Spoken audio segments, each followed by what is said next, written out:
Hey guys, welcome back. Welcome back to this absolute clusterfuck of a novel. And it's really good to be. I've actually missed going through this. I don't know what that says about me that I've missed this, but I have definitely missed going through um, this book, which I hope can be the same for my co-host Eel. How's it going, mate?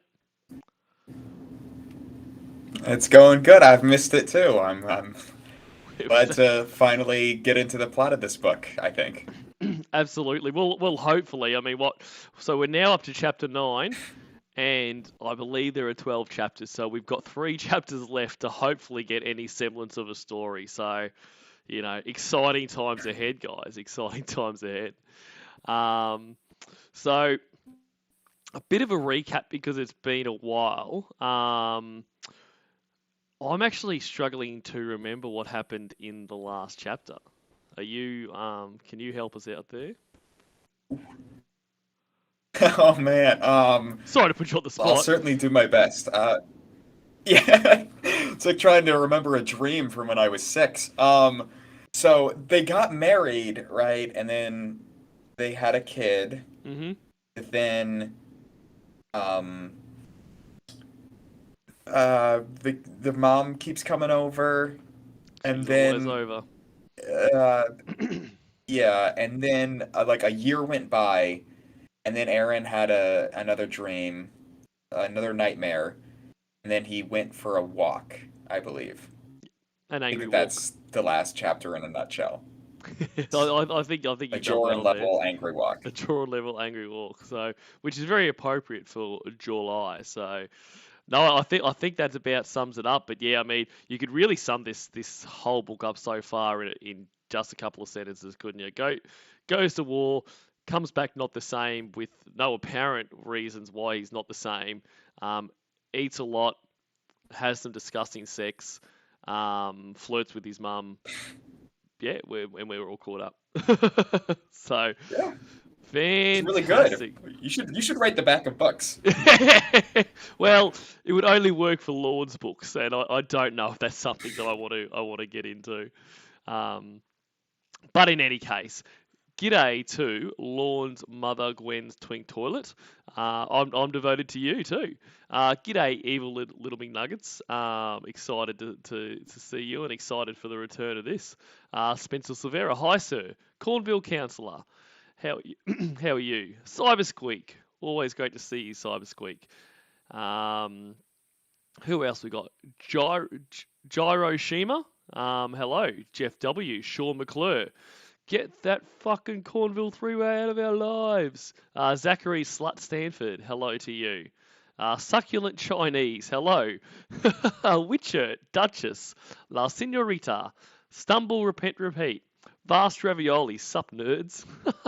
Seems harsh. Lawns Plywood Door, hello. Asbury Brad, Mandy S, um, Duchess, Smokey the Cat, who is so sad they can't listen. They're on a work thing, but I can be in chat. Watch out for Ruse. Thank you. I will watch out for Ruse and enjoy your work thing. Yarn Queen, hello. Miss Beanhave, how are you? Um, and I agree. I love this community so much as well. And who else we got? Witty's boyfriend slash husband. Um, Pussy Destroyer. Don De Lieta, hello. Um, I think I said hello to Sean McClure, but in any case, hello to you. Who thinks that you're Hillborn Jr. Yeah, I saw that. And Not wrong, Sean. Cybersqueak, I will be doing July content. I've actually got a whole lot of July stuff lined up, but we needed to get back to this today. I am the Senate. Hello. The Time Machine, D Dude, Anno Rourke, Majestic Falcor, Turtlehead 2. Yeah, g'day everyone. I think I got everyone there. So let's crack into it. Um, actually, let me scroll to the right place. I might get you to read the first page or two, mate. I don't know what's going on, but I need to cough a whole lot at the moment for some reason. So I might clear my throat while you read if that's all Okay. right. Um, All right, yeah, sure. do you have it there, or do you need me to get to it to start? I've got it. Sweet. I got my own copy, of course. All right. Not Well, yet signed, but I'm working on it. you're working on it. All right. Over to you for chapter 9. All right, chapter 9. Lorne walked along until he came to a bridge. He rested his arms on the railing, put his head down, and let the tears fall from his eyes. He needed this walk so that he could think about what Kayla was asking him to do. After about 45 minutes of thinking, walking, and releasing the tears, Lorne returned back to the house. He paused and took a deep breath. I'd just like to remind everyone in chat, what Kayla is asking him to do is go to therapy.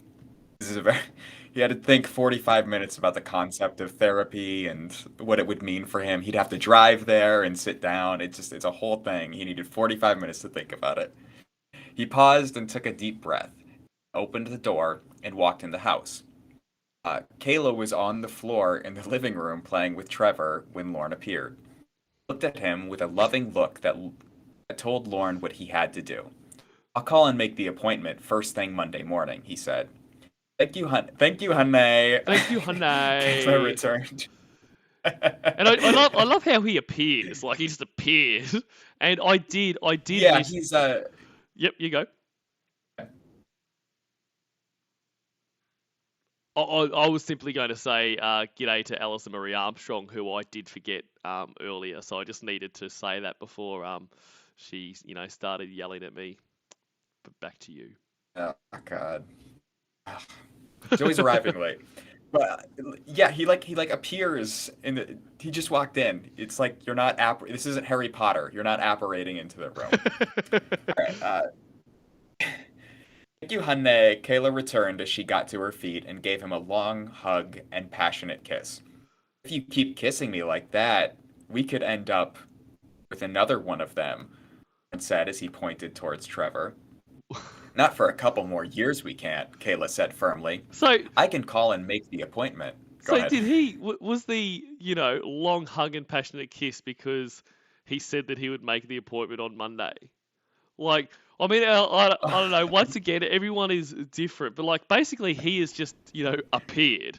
Like, is that usual that you would have a long hug and passionate kiss, especially when you've just had a newborn? Like, I mean, I remember newborn days, and there wasn't a lot of long hugs and passionate kisses going on. Like, you know what I mean? It was just trying to fucking survive and work through the tiredness. Like, well, this is fiction, Cornville. You see, it's not real. It didn't really mistake. happen, Cornville. Really, this isn't non-fiction. I thought this was an accurate recount of someone's struggles with with PTSD. I'm shocked. But no, fair enough. Fair enough. This is not only fiction, but this is Lorne's fiction. This is how life exists in Lorne's head. And g'day, Vexy. Back to you. I can call and make the appointment with the psychiatrist for you while you're at work, she stated while the subject was still close. Okay, that would make it easier on me, he agreed. Monday morning came, and Lorne headed off to work after kissing his wife and son goodbye. At 10 o'clock, Kayla called and made the appointment with the psychiatrist for Lorne. Then called Lorne at work to let him know. Tell him when he gets home. Hello, this is John, a man answered. Hi, John, this is Kayla. Wait. What? Then called Lorne at work to let him know. Hello, this is John, a man answered. Hi, John, this is Kayla. Oh, we're getting the call. Yeah, we're getting the call. So it wouldn't just be enough to say, she then rang Lorne at work to let him know, which you could, rational, normal people could assume that they just had the conversation recapping what she was going to tell him. But no, we're going to get the conversation, including talking to John, who I assume is like a co-worker or the receptionist or something. I can't remember or care where Lorne works, so... Right. Yeah, I would venture to guess something really important is going to happen here. Otherwise, why have this conversation? So cool. keep your ears perked for it. This will be exciting. Yeah. Hi, John. This is Kayla. Is Lorne right there? Kayla asked. No, he isn't, John replied. He went to the hospital. Why did he go to the hospital? Is he all right? Kayla asked in a worried tone. Oh, she didn't even... Why did he go to the hospital? Is he all right? Kayla asked in a worried tone.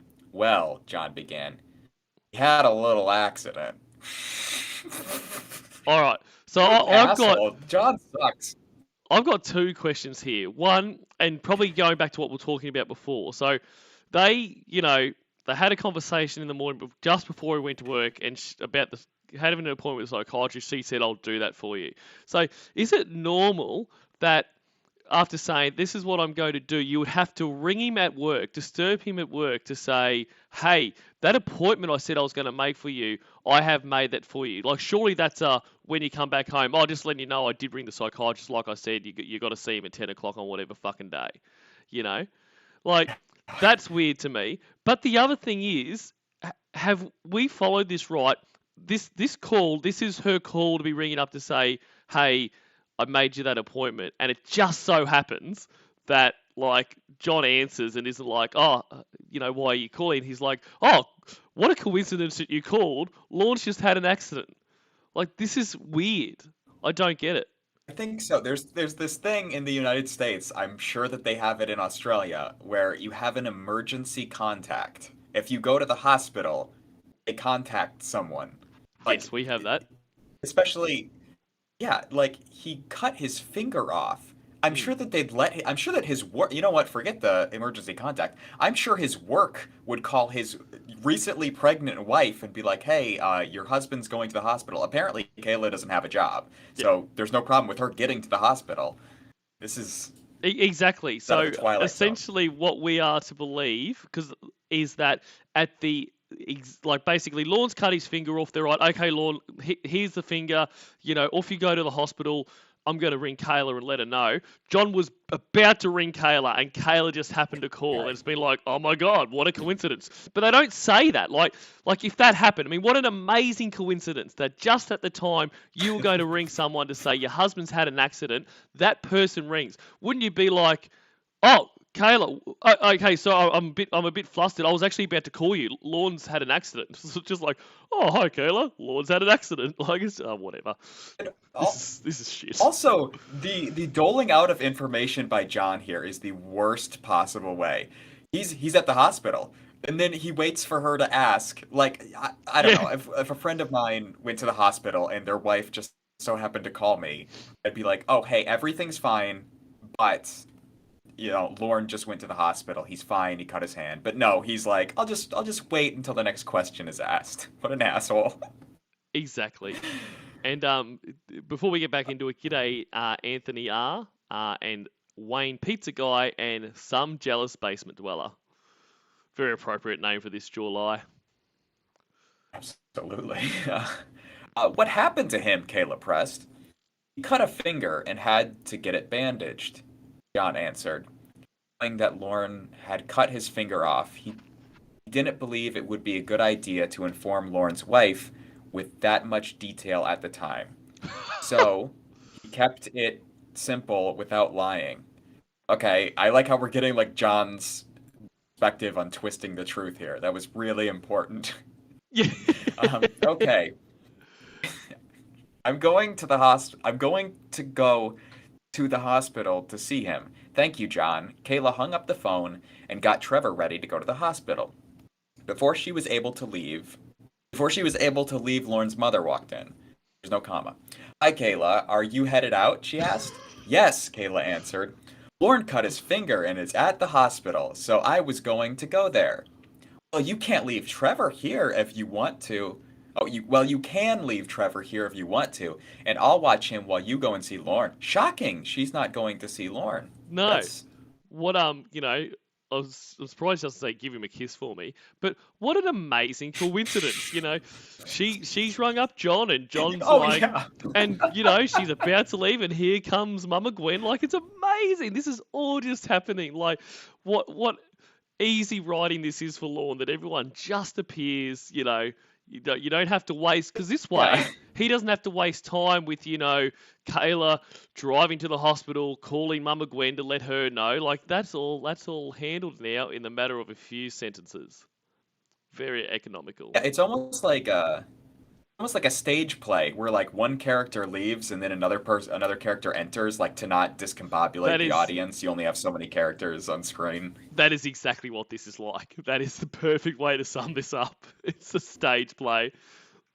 Fucking hell. And g'day Bundaberg Bogan and Disney Girl 13. And Duchess of Cornwall and Massey or Macy. And Ragefield Virgin. I'm sorry, however you say your name, Macy/Massey Sass, whatever. Sash. Okay, that's great. That's Oh, great. I meant Um, slash. oh, thank you so much. You are such a big help. Complimented. He gave Trevor a hug and kiss goodbye, then walked out the door and drove to the hospital to be with Lorne. Once she arrived at the hospital, she walked up to the front desk and asked the lady in reference to Lorne. He's in surgery right now, ma'am, the secretary replied. Are you his wife? Kayla's face turned pale. Why? Kayla's face turned pale. What do you mean he's in surgery? He only came in he only came in here because he cut his finger. Doesn't he work on like school buses? You'd think he cut his finger on like, like a heavy duty saw or something. I would assume he'd be in surgery, like getting stitches at the least. Yeah, Kayla's an idiot. That's my bad. she really Should have is an known that. idiot. No, I'm sorry, Kayla, but you are an idiot. And it is funny You're gonna because, think I'm stupid. yeah, exactly. Like, Kayla the decoy was a fucking idiot. So really, the characters just followed on. Yeah, Cyber Squeak just made a great point. She just walked into their house. Like the door wasn't open. She wasn't already outside, and his mom she just walked in. This is Lorne's They house have a though. kid. They They probably gotta don't bring have a another one. door. Like they've never real like. Although they Oh, have you're mentioned right. about opening the door, he did go into great detail about opening the door, which makes me think that he really wanted everyone to know that he has a door. Like when in his cooking videos he says, "And yes, I've washed my hands." Like he wanted it to be known, I've got a door. Right. Like, okay, very proud of my Don't door. mean to brag, but I've got a door. All right, so It's just got a putting my knob. cards on the table, ladies. I've got a door. So just bear that in mind. Are you his wife, ma'am? The secretary asked again. Yes, I am. Will you please tell me why he's in surgery when he only cut his finger? Kayla asked anxiously. Well, he did cut his finger, so whoever. Oh my god. Oh my god. Okay, I've got to gather myself here.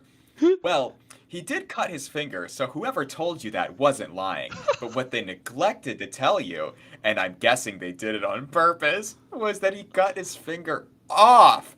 Oh my god! Oh, he cut his finger off. How horrible. What a fucking asshole this bitch is. Who's the secretary to go speculating about the motives of other people? Maybe they just did it. Like that. Oh That my is god. that is the most ridiculous conversation. Like I'm guessing they did it on purpose. But on top of that, like I mean, okay, now but potentially, um, American emergency rooms are different than Australian emergency rooms, but technically our emergency rooms don't have a secretary. Like you would have a triage nurse who would isn't a secretary and also wouldn't give out all this information. Like they would be like, hi, I'm Kayla, my husband's Lorne Armstrong.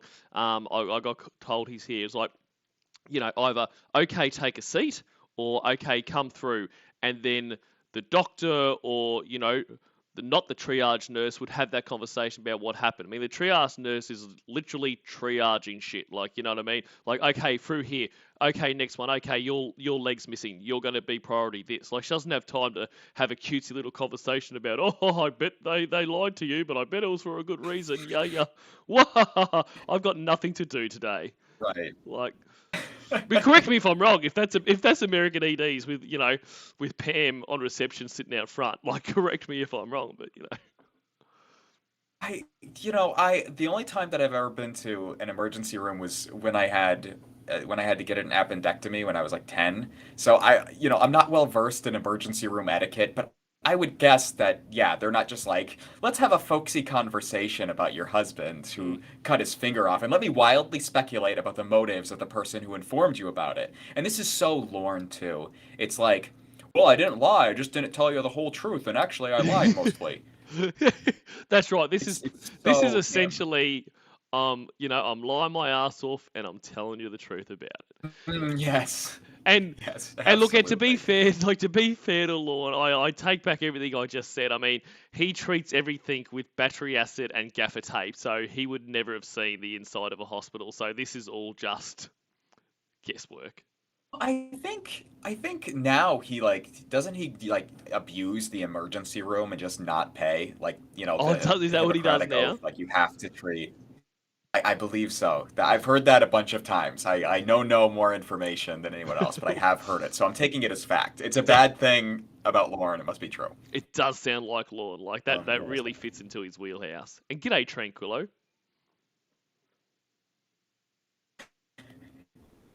fine. Lauren has no idea what HIPAA is. He He doesn't even know what doesn't know what. Panda Express is either. But he does know that they have like they have to help him. Like if he goes in and he's got a problem and he goes into the emergency room, they have to help him, and he abuses the shit out of that. Yeah. Um, this he what? Kalis asked in disbelief. How much longer will he be in surgery? I don't know, the secretary answered. But I can take you to where the operating room is, and you can wait outside of it if you want to. Please, Kayla returned. After the secretary left, after the secretary left Kayla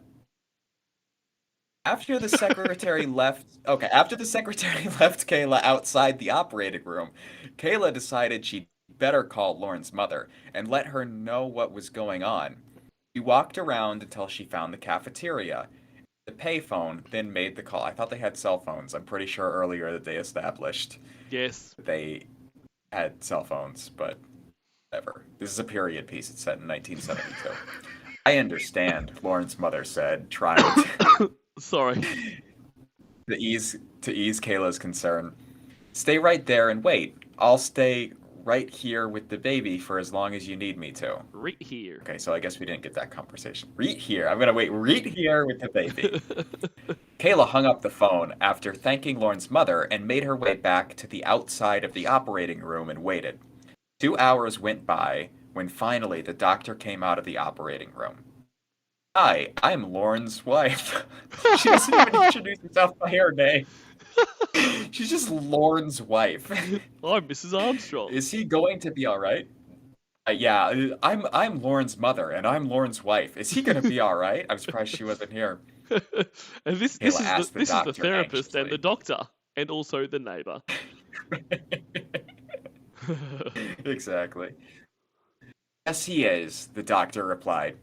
He won't have full use of his finger, but he'll have most of it, he explained. Can he still finger me? She asked. Why, yes, he can, and he can lick your clavicle too.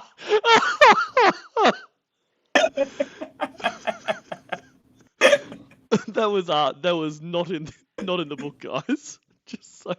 I'm sorry. That's where I started writing my fan fiction. Sorry, everyone. I apologize. My bad. It was probably Can I see him? it was probably in there at one stage, and even Lorne was like, "Oh no, better take that out. I'll just keep that in. I'll keep that in the old brain for later."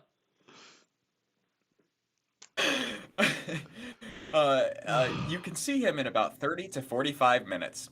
They have to wheel him to a room then. Fucking hell.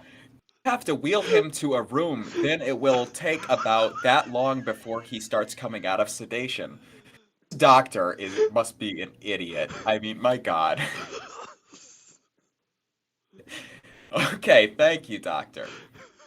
Kayla waited outside the operating room until they wheeled Lorne out of bed. She followed. Oh, Are you all right? oh, that really got me. That was very funny. I'm good. I'm good. Okay, all right, good. Good. This is a very serious chapter. Lauren has his finger cut off. What That is that so is funny that about is someone true. losing their finger? This is not a laughing matter. I do apologize, everyone. My God.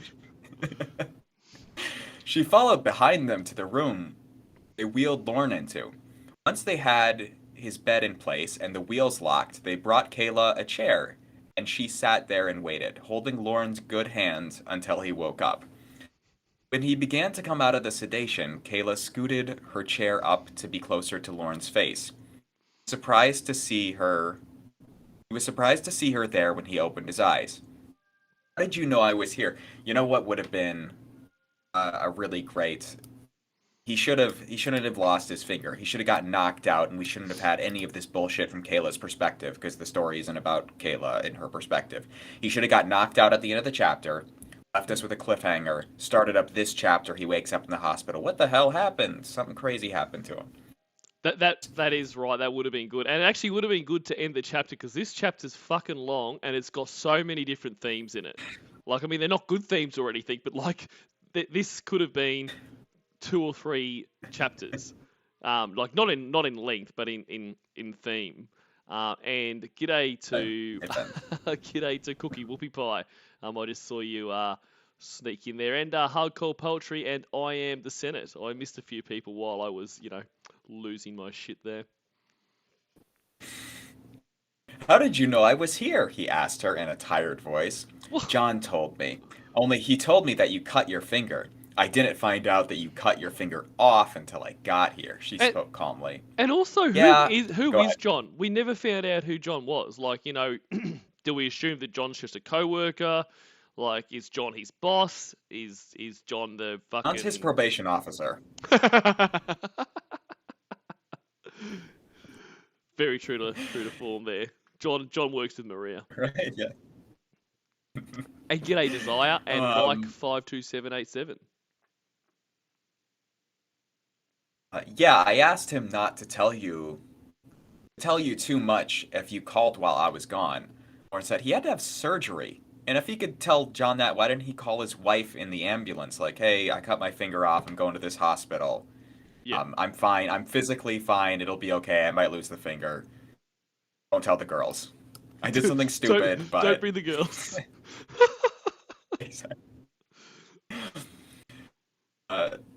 While I was gone, Lorne said with a smile, "Where's the baby?" "He's at home. Your mother drove in just as I was leaving and offered to watch him, so I could come here with free hands to be with you," Kayla answered. "So how did you cut your finger That's what off?" I was going to change. Sorry. That's what because I was about to say, Lorne, the baby's name is Trevor. It's got a name. But I was going to change Trevor to Brad. Remember last week I was talking about we were going to change something? All right, that's coming next time. Yes, absolutely.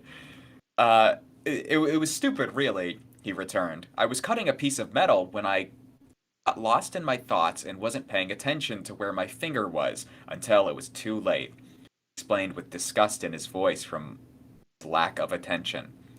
Lorne didn't want to let Kayla know that what he was thinking about when he got lost in thoughts was being over in Iraq. He guessed that last nightmare he had affected him more than he cared to let on. Well, at least the doctor was able to put it back on. "You'll be able to have most of the use of it again," stated. The doctor wanted Lorne to stay in the hospital overnight in case there was any complications with the stitches staying in place. Also, his bandages had to be changed every 2 hours the first 24 hours. So with Lorne in the hospital, the nurses would be able to do that without disturbing the stitches. Yeah. So much superfluous information. Kayla called Lorne's mother to let her know that she'd be there with Lorne, and they would both be home the next day. She also talked to Lorne about the appointment with the psychiatrist, Dr. Jeffs, which she made for him, and let him know that his appointment was on Friday at 2 p.m. Lorne said he was fine with that and accepted her kiss with want. Okay. Before Kayla left the room so that Lorne could sleep. When Lorne woke up the next morning, Kayla was asleep in the corner chair. Okay. Why she didn't ask for a bed or sleep in the other bed, I don't know. Well, yeah, and like on top of that, why like is it really necessary for her to sleep there overnight? Like he's cut his finger off and he's had it reattached. Like I'm not making light of that, but like it's not like he may die during the night from this or something. Like he's not in critical condition or something. I and I mean, Yeah. isn't Go like home, Kayla. yeah, and like isn't like hospital stays and that really expensive there? Like I don't think they would keep you Yeah, in overnight for that. I assume with like Lorne works in like an auto body shop. I'm gonna guess he's Mm. working on cars, so those are pretty rife with danger. I'm sure that they have pretty good insurance there. Yeah, fair enough. But yeah, Kayla doesn't need to sleep. Like, go home, take care of your kid. What Ex- the fuck are you doing? exactly. That's ridiculous. But this is, Lorne would want to imagine things that, she couldn't be separated from him. Like they're too devoted to each other. You're devoted to me. And, she would just be devastated that this had happened, so couldn't leave his side. I mean, fuck the kid. I mean, he'll be right. He's with Mama Gwen. He doesn't need his mum. Lawrence needs his wife more than the kid needs his mum. And Absolutely. g'day to Philip Waller and Sprinkle Cake. Great to see you, Sprinkle Cake. And yeah, I still want to stream with you. We need to figure out when we're going to do that. We had a stream planned, but then I fucking had to let work get in the way, so we'll replan that. Do you want me to read for a while, Things mate? would be a lot better. Yeah, Things would be a lot better, Cornville, if you quit your job. Think that'd they really would free be up some streaming time. really would be a lot better if I quit my job. That's solid advice. And g'day goes to Tony Farmer. Um, Go ahead, take over. The nurse walked in without waking Kayla. excellent. Hang on, where is that?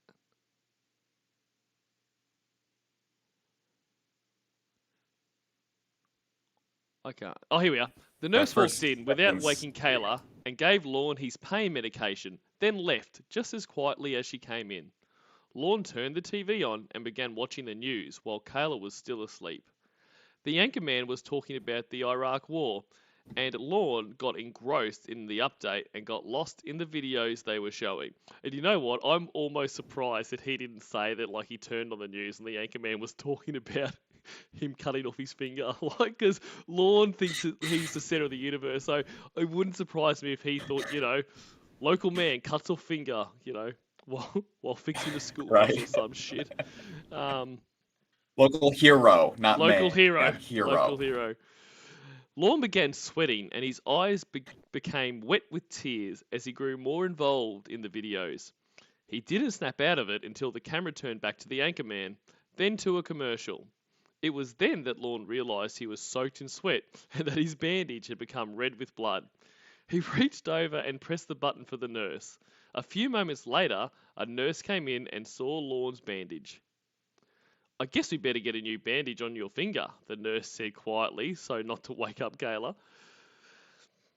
Once the nurse had his bandage off, she realised that 3 of his stitches came apart and needed to be fixed. She got the doctor in to replace the stitches, and then she put a fresh bandage on him. Kayla slept through the whole thing, and even another hour after the nurse had left. When she woke up, she moved a different, smaller chair up to Law's bed and held his hand. How did she sleep through all of that? Like, you got doctors coming in doing stitches, and she slept through all of that. And Well, she's basically a single mom. I'm sure she's exhausted. true. Any bit of sleep, because there's no way in hell Lauren's getting up and taking care of the kid at night. So Oh she's doing no, it every that night. that's what females do. Um, and like, why did these stitches come out? Like, was he like, I don't know, like convulsing or something Something from had the. to happen. Yeah, it would have been lovely to know, I guess. Things have to happen in the story, to fill up these pages somehow. Okay, so she's moved the smaller chair up. Good morning, she said as she gave him a kiss. Good morning back to you, he returned. Did the doctor say when you'd be able to leave? She asked. I can leave any time he's ready to now. What? No, He can leave any time he's ready to now, the doctor said from the doorway, startling Kayla. Okay, so He was kept in overnight. He was kept in overnight to be monitored because they were obviously very concerned about this reattachment. He has just had 3 stitches come out, bleeding everywhere, where they've just had to redo the stitches, but he can now go home. So they're like, we're concerned about complications. You've just had complications, so you're sweet to go. Like, what? Yeah, exactly. No. You have to stay now. Again, we need to make sure that these things. Lorne doesn't understand. It's just things happen, and Yeah. then the next thing happens. We were Unrelated. concerned. The situation is now worse, so obviously you're free to go. Okay, let the nurse change that bandage one more time, and I'll write you a prescription for the pain. Then you can sign some papers and be on your way, the doctor stated. All right, Law replied as he smiled and winked at his wife. On the way home, they stopped by the pharmacy to pick up Lorne's prescription medication. He took one as soon as he got home and fell asleep about 10 minutes later. When he woke up, it was dinner time, of course it is, and Lorne was starving. He made his way to the table where Kayla had a plate of mashed potatoes, peas, and spare ribs waiting for him. Duh! Oh, I just want to stop right here. This, a big problem is in the United States and Australia is like the opioid epidemic. This would be a great way to introduce that to him and have it further worsen. This has no consequence, him cutting his hand. Mm-hmm. It doesn't play into the plot of the story. It's just something that happens. But if him getting, fixating on this addiction, maybe he's starting to get these nightmares back. And taking opioids helps him to not have them. Taking an opioid before going to bed helps him not have them. So he becomes dependent on opioids, and then he starts having hallucinations during the day because he's taking the meds that he's not supposed to be taking. Blah blah blah. But instead, nothing happens. That whole beginning of the chapter, take it, put it in the trash. We're never going to talk about it again. Exactly. Duh! Brad let out. Lorne stretched a finger out to Brad and flicked his nose. Brad giggled when Lorne pulled it back and began eating. After they were finished eating, Lorne helped Kayla clean off the table and clean up Brad. The telephone rang just as they sat down to watch a movie and to get Brad settled for the night. Hello? Kayla answered the phone. Hi, Kayla. This is Mum. I just wanted to see how Lorne is doing. So is this Mama Gwen, she refers to herself as Mum to Kayla? This isn't Kayla's mum, right? Mother Kayla never had. Literally, Kayla does not have a mother. She doesn't exist in this story. No. That's right, because that's not important. And g'day, Lorne's burn phone. He's doing good. How are you doing? He's right here. Would you like to talk to him? Kayla asked. No. I know you two probably have Brad all settled down, so I don't want to interrupt that. Just let him know that I'll call him again in the morning to see how he is, okay? She finished. Okay. I'll talk to you tomorrow then. Bye. Kayla hung up the phone and returned to Lorne's side on the couch and watched the movie. And g'day DBD veggies and all that other stuff. Around 9 p.m., they happily retreated to bed. During the night, Lorne began tossing and turning from the nightmares that were haunting his sleep almost every night now. Kayla woke up from being poked in the side by Mr. Penis by Lorne's elbow and turned the lamp on dim on her side of the bed. She felt her heart rate launch upward at an astounding rate when she looked down at the sheets on Lorne's side and found them soaked with blood and sweat. Why is he still bleeding so much and not in hospital? Lorne. Yeah, I don't know. Lorne. She spoke softly. Lorne. As she shook him. Lorne, I'm just trying to have fun with my friends. Lorne. She said a second time as she shook him more. Lorne sat up quickly, breathing deep, heavy breaths, and found himself soaked in sweat and his finger throbbing in pain. Your finger is bleeding bad. We need to change the bandage. You got blood all over the sheets, Kayla exclaimed. Kayla fetched a cold washcloth and a wet towel. She laid the towel down on Lorne's lap for him and put his bloody finger on. No, sorry. She laid the towel down on Lorne's lap for him to put his bloody finger on, then wiped the sweat from his forehead. You, you were having another nightmare about the war, weren't you? Kayla asked knowingly. Because, once you've been to war, that is all you have nightmares about. So, say, you have a recurring nightmare about snakes or ghosts or, being kind of chased by a serial killer. If you want to get rid of those, go to war. And then you'll only have nightmares about war in this reality. And g'day to Stacey Steele and James Sanders and Battle Rattler. Hey, Lorne, it's Will. Yeah, I was laughing at that earlier too. I wish I could say no, but yeah, I did, Lorne answered. I'm sorry. I wish I could make them go away, Kayla said with concern. Hopefully going to the psychiatrist will help, Lorne replied. Kayla retrieved a new bandage for Lorne's finger and changed it for him, then got him a glass of water and one of his pain pills. They cleaned up the blood on the bed, put new bedding on, then climbed back into the bed. In no time at all, Lorne was sound asleep again, thanks to the help of the pain pill. Kayla wished that she could also fall back to sleep, but instead she lay there with her eyes open and her hand resting on Lorne's chest as she stared at him with tears rolling. You know what? Yeah.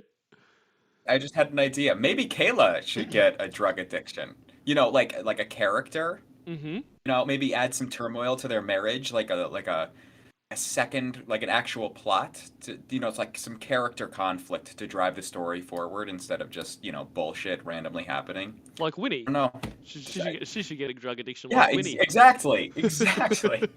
Bingo. And see, that's the thing. Like the funny thing is, like, this is a book that he took time to write, but like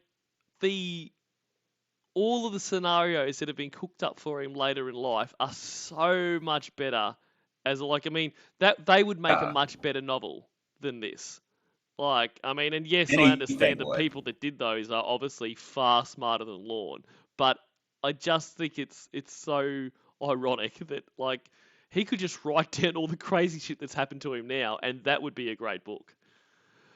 Cool. Where were we? Okay, she had her hand on his chest, which would be fucking annoying. Her concern about Lorne's nightmares were beginning to scare her. She was afraid of what his nightmares could do to him. Or worse, what they could do to their family and their marriage. She didn't fall back to sleep until around 4:30 a.m., then woke up again at 6, when Brad started yelling from his crib.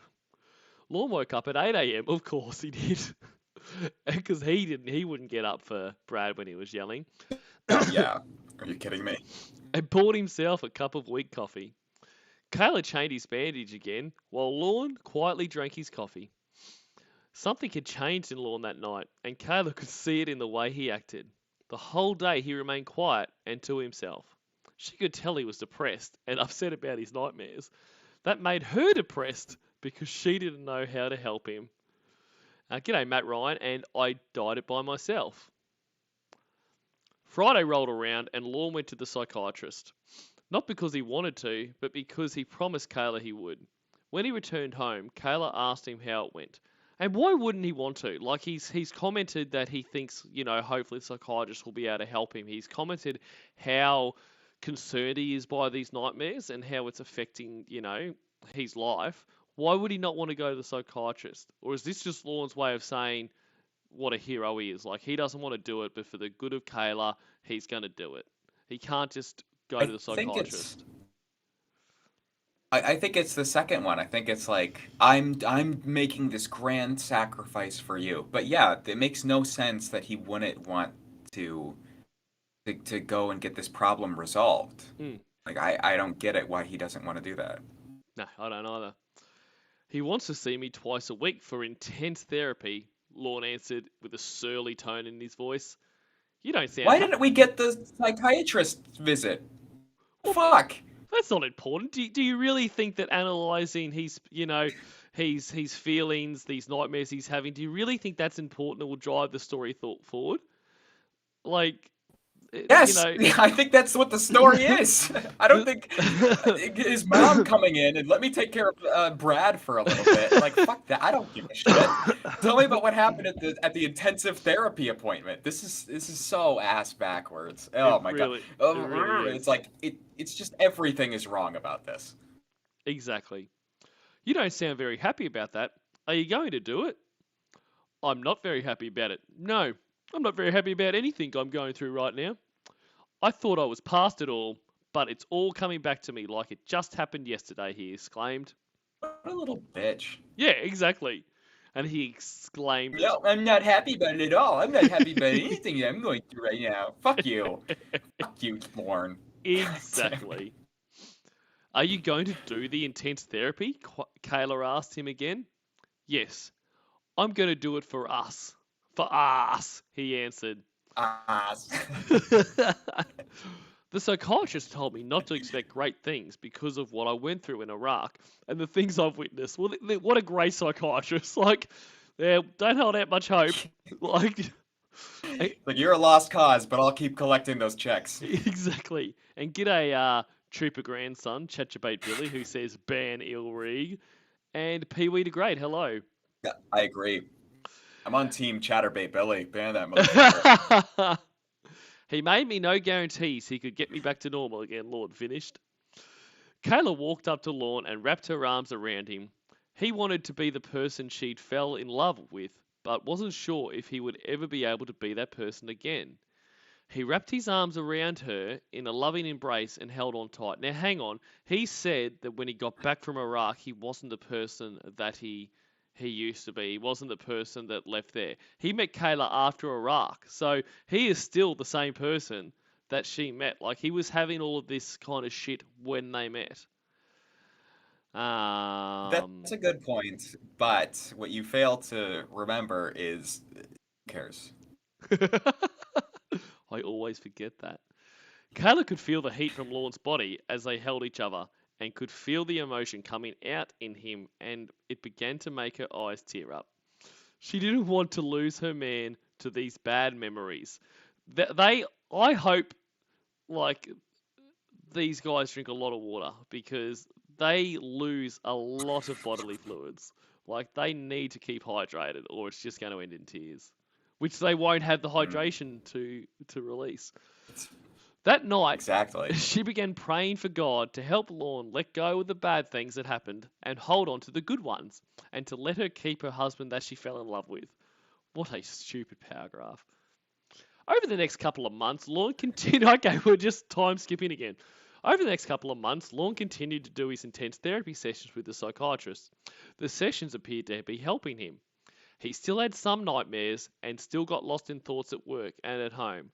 But Kayla thought her prayers were on the way to being answered and she was going to have her husband back. Kayla I, woke up. Sorry, did you have anything? why does she think that? Nothing's changed. He literally says in one sentence, nothing's changed. But Kayla thought her prayers were on their way to being answered. Why? Can we see these 2 months? This is so fucking lazy. God. It really Ugh. is. And g'day to Camp Vogel and Link Uncomedies Catfish with a smartphone and service. um, okay, Kayla woke up one morning to the smell of bacon, eggs, and hash browns cooking on the stove. She Breakfast rolled out of again. what's that? For breakfast. Yeah. She rolled out of bed and found her way to the kitchen, where she plopped down at the table. Lorne delivered her breakfast and a hot cup of coffee, along with a kiss and a "Good morning, honey." She looked up at him through sleepy eyes and returned, "Good morning. You seem happy this morning." "Why wouldn't I be happy? When I'm married to the most beautiful woman in the world," Lorne complimented. "Ah, that's sweet, ho.me." Why? He's put a full stop between ho and knee. But in any case, that's sweet, honey. Thank you. But you can be honest, because with me just crawling out of bed, I know I must not look that good. She replied. Well, point the webcam to your vagina there, Kayla. Um, You do to me, Lorne replied, kissing her on the lips. So this is chatlog Lorne here. Like, you're the most beautiful person in the Right. world to me. So don't let that Derry come sniffing around because he's not Hmm. going to find you beautiful. You're not actually beautiful. I just find you beautiful. Thank you, she said as she kissed him back. What are you going to do today? Kayla asked him as she began chewing on a piece of bacon. Hear me chewing? Well, today is the first day of deer hunting season, so I thought I'd get my permit and see if I can find us some deer meat. Delicious. That is if Okay, you. so I have a question. Yeah. Is he happy that it's the first? Is the reason he's so upbeat and he's changed his tune now? Is that because it's deer hunting season, or is that just like by sheer random coincidence, he's come out of this funk that he got himself into for no reason on the same day that it's deer hunting season? Well, he does I'm love a confused. coincidence, so it could be just happened to be. And we that could have been something that would be interesting to explore. Like, is has deer hunting season perked him up, and is that a bit of foreshadowing to the potential killing that may come. Like, he's kind of gotten spurred on by this bloodlust that's kind of building inside him. Like, could that have been something to look into? Sure. Yes, but no. Um, Nah.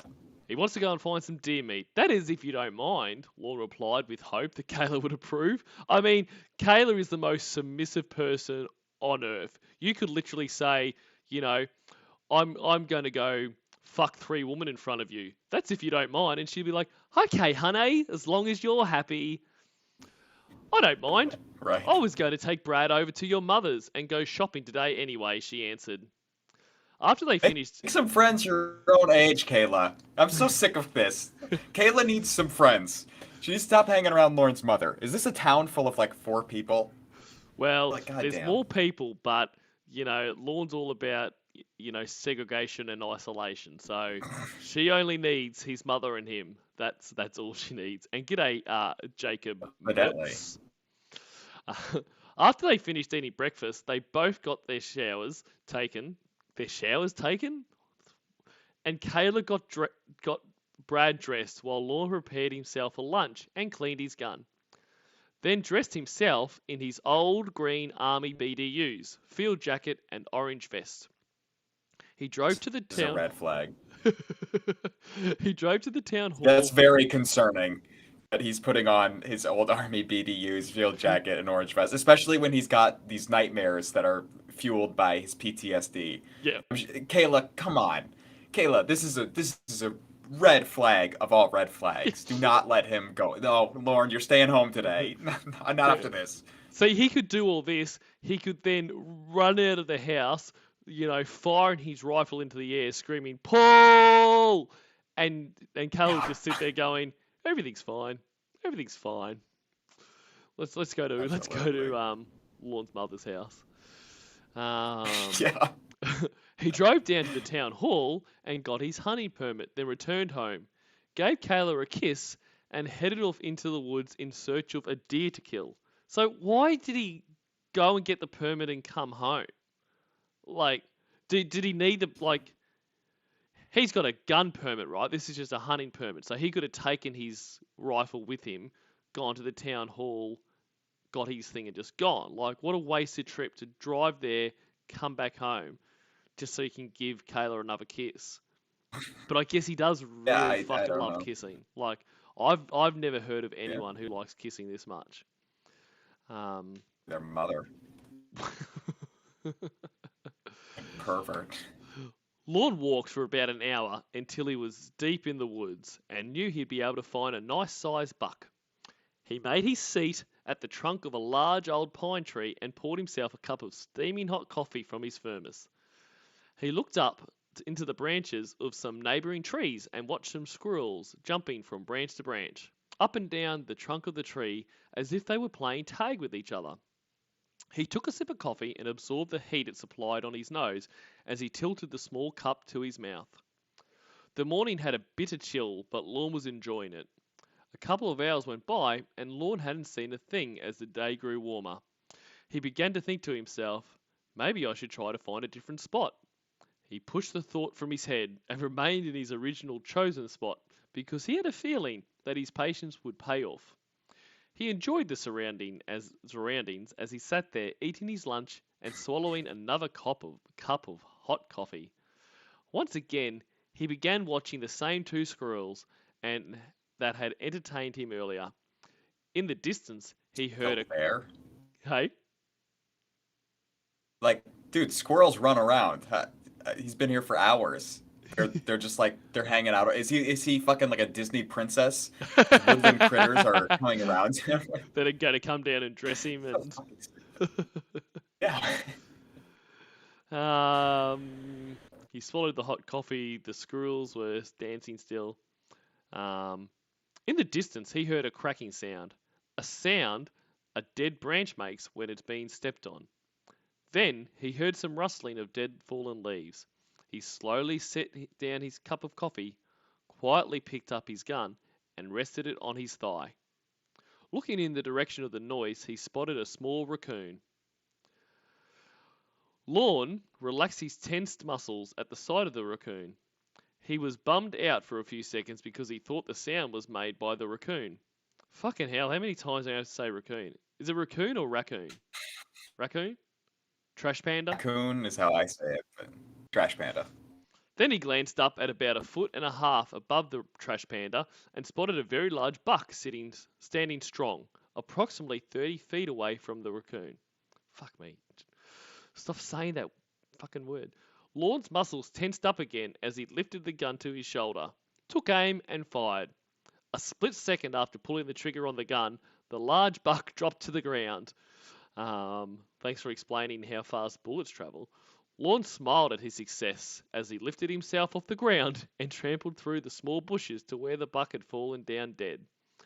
He reached behind him. I feel like he's smiling like the Joker here. Like he lifts the gun down like it's a shot of like he's covering his face with the gun, and then as he's obscuring the camera, and then he lowers it, and he's just got like an insane smile on his face, and then we cut to he's in a straitjacket in a mental institution. The whole thing has been in his head. That would have been cool. Uh, Unfortunately, no.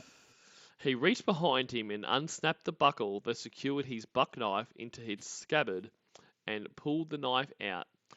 As he looked down at the buck, he noticed it was still breathing as he watched small puffs of vapor depart from its nostrils. Lorne knelt down,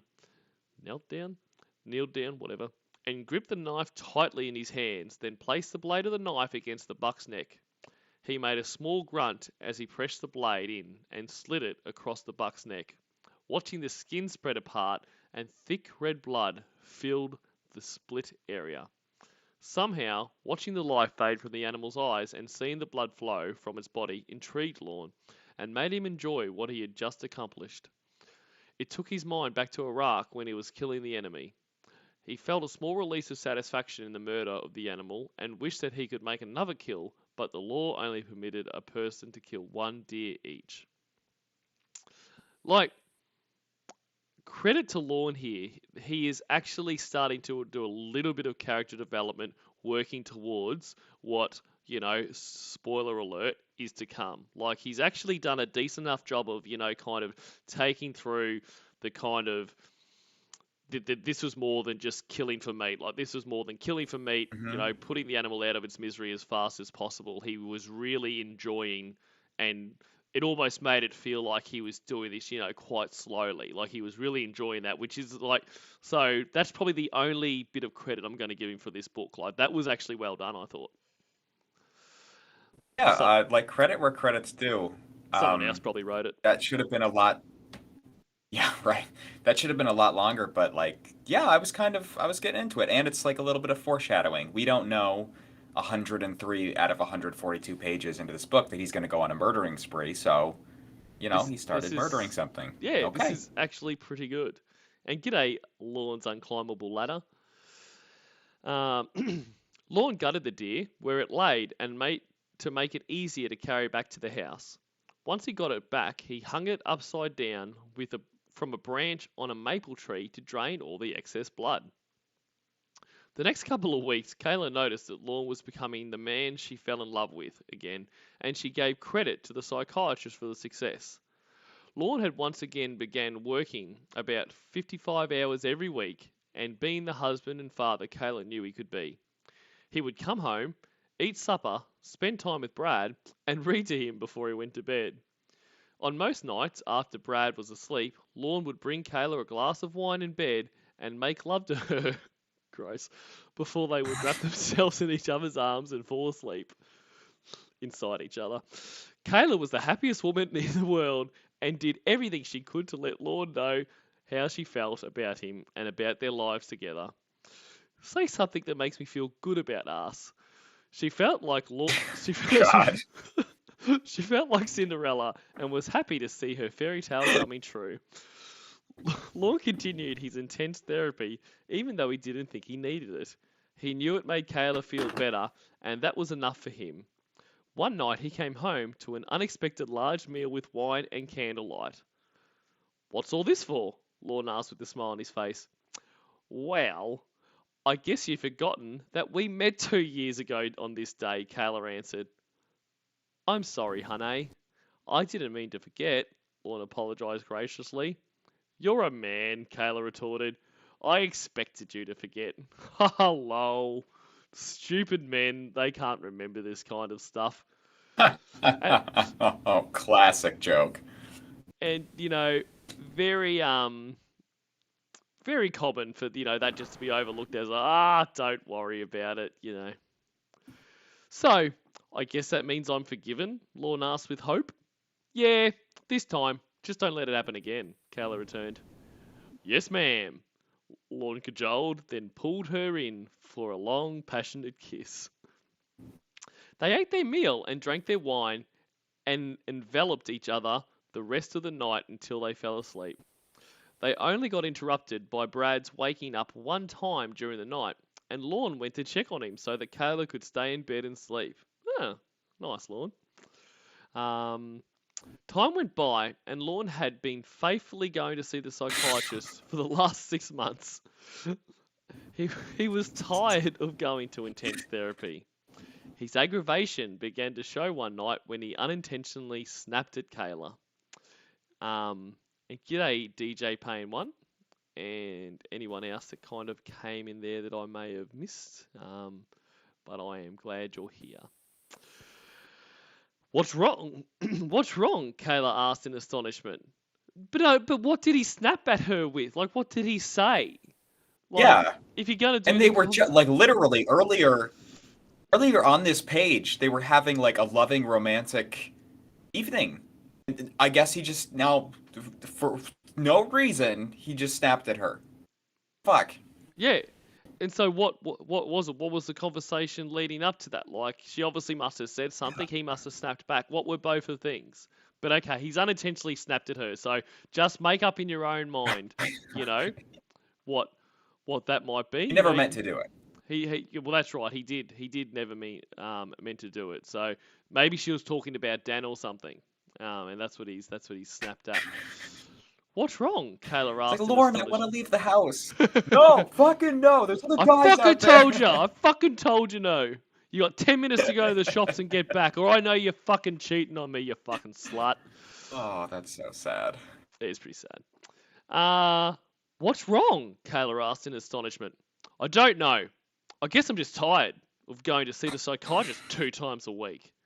So, tell the psychiatrist that you want to stop the intense therapy and go only once every 2 weeks, Kayla stated, feeling secure about her suggestion because she felt that Lorne had been back to himself for quite some time. He's just snapped at you over nothing, and you think he's back to himself, and that, halving the therapy, or no, going to quarter of the therapy sessions is a good idea.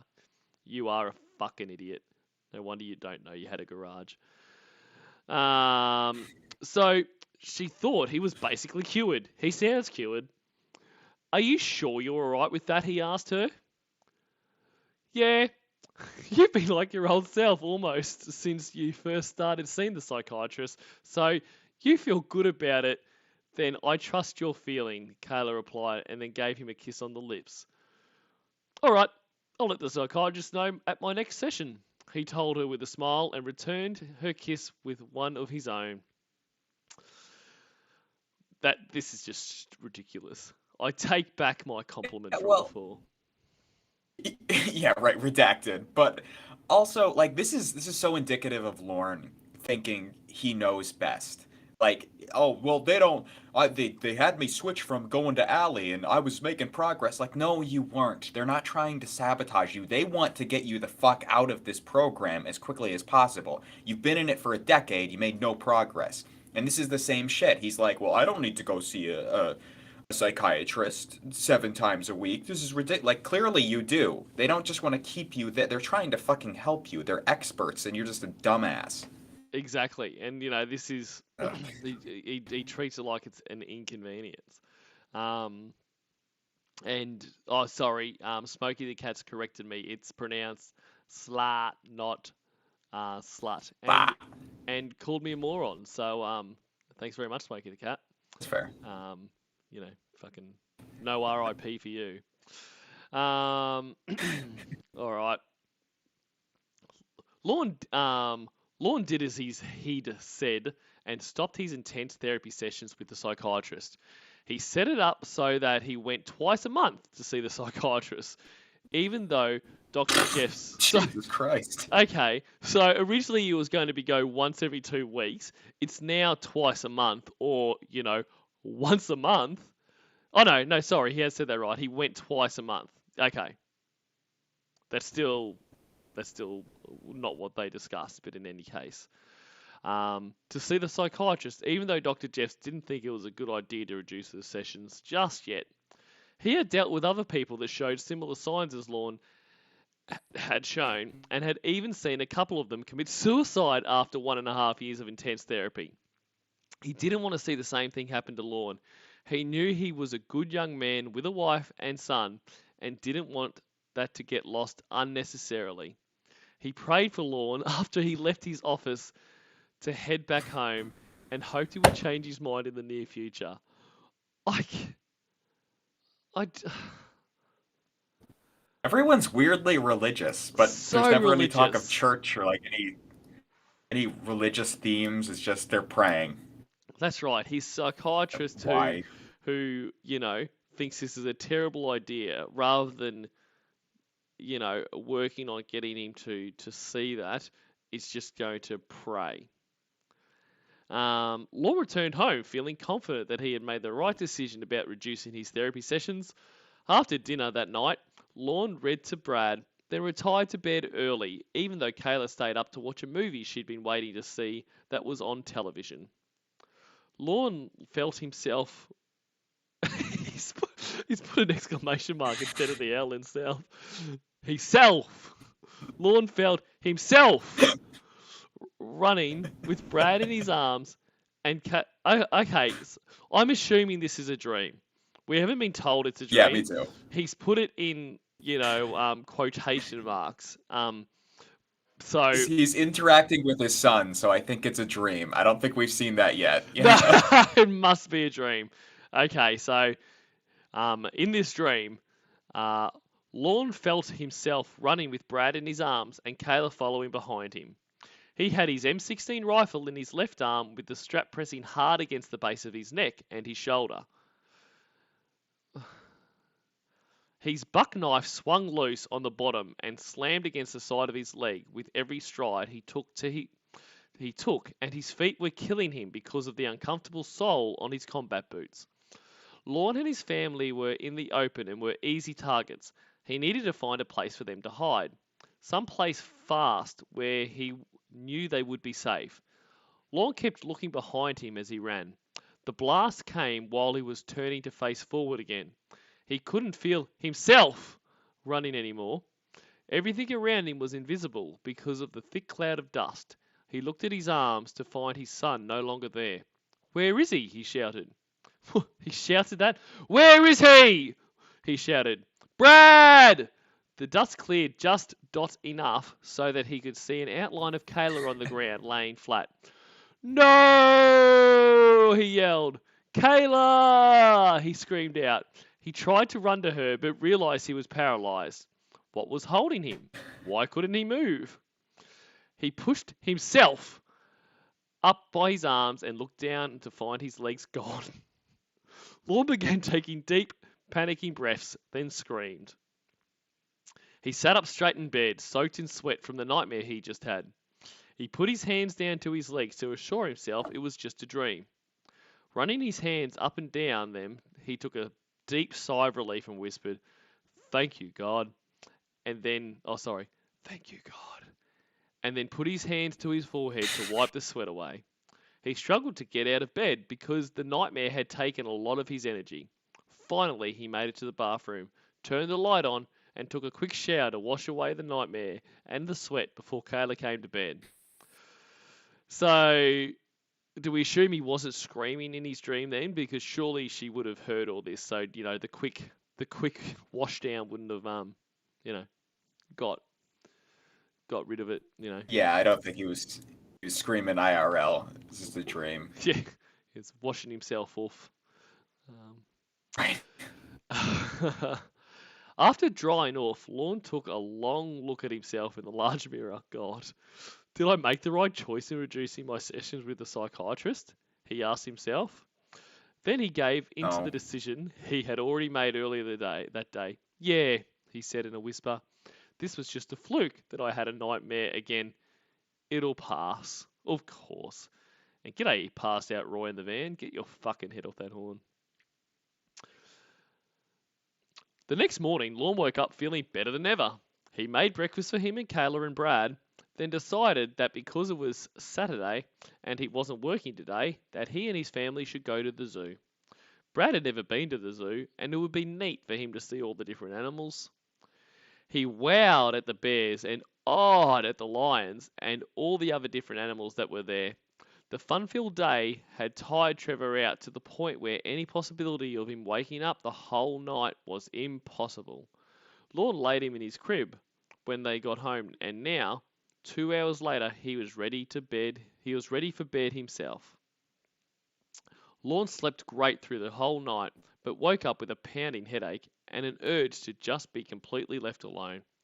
He got out of bed so not to wake Kayla, made himself a thermos full of coffee and a couple of sandwiches, and left Kayla a note. Dear Kayla, I woke up with a pounding headache this morning and felt like being alone. I made myself a thermos full of coffee and a couple of sandwiches. Please don't worry, honey. I'll be back before dark. I just need to be alone for today. Wait. Wait. Okay. He woke up. Okay, he has a headache. Okay, cool. He's just leaving his wife a note. I'm not married. I don't have kids. I assume when you have a child, you can't be like, you know what? I'm taking the day off. I'll see you tomorrow, maybe. Like, what the fuck? What was that? I'm just leaving. Bye. Well, he's just leaving. Yeah. As a small child, and he's just like, I'm out for the day. Good luck. I mean, you don't do that. Brad's old enough to look after himself now. Just peace out. I need to be by myself. He's more responsible than Lorne. Exactly. I'll be back before dark. I just need to be alone for today.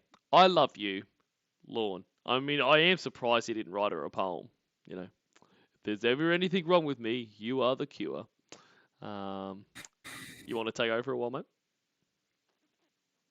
Yeah. Is this the last sentence? Lorne placed the note on the table, grabbed his rifle and knife, and quietly walked out the door. He didn't have any intentions of hunting. He just took the rifle for his own protection. What? From what? Protection from what? I don't know.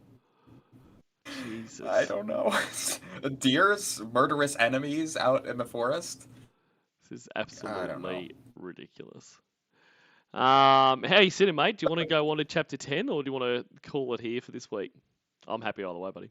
How long is chapter 10? Let's have a quick look. Yeah, it's long. I reckon we leave it there. We need to drag this out a bit too, we're getting to the end so fast. Exactly. Got to make more content. I can't believe I'm saying this, but I'm not ready for this to be over. Jesus, Jesus Christ. So, all right. So recapping, we he there's a lot of themes in this chapter. So he cut off his finger, which was and just had all these amazing coincidences happen. Um, the secretary of the ED room gave up a whole heap of information that they usually wouldn't, and has is so underworked that they could have a jokesy little conversation about how they lied to you, but it was a good reason why they lied to you. Right. Um, what else happened? We actually started to get a bit He of you go, mate, you go. Yeah, he went out hunting and murdered a deer with his bare hands, which the deer didn't make the deer noise that the deers make when they die, but whatever. And then he interacted with his child for the first time since holding it when it was born. Just to interrupt for a And second, then I'm not across the deer noise that deer make when they die. Would you be able to give us a an example?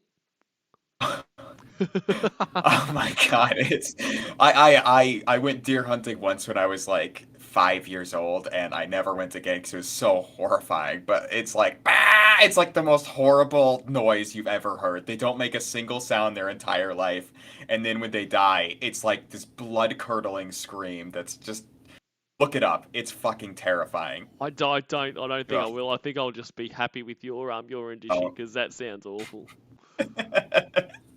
It's Sorry, back to what you were saying. He held his, he did something uh with his son for the first time in his life. yeah, they interacted. They went to the zoo, and he played with him for a second. And then the chapter just kind of ended. Another useless chapter. This story's got to get going at some point, right? Statistically speaking, like you need stuff to happen to fill a story. Absolutely. And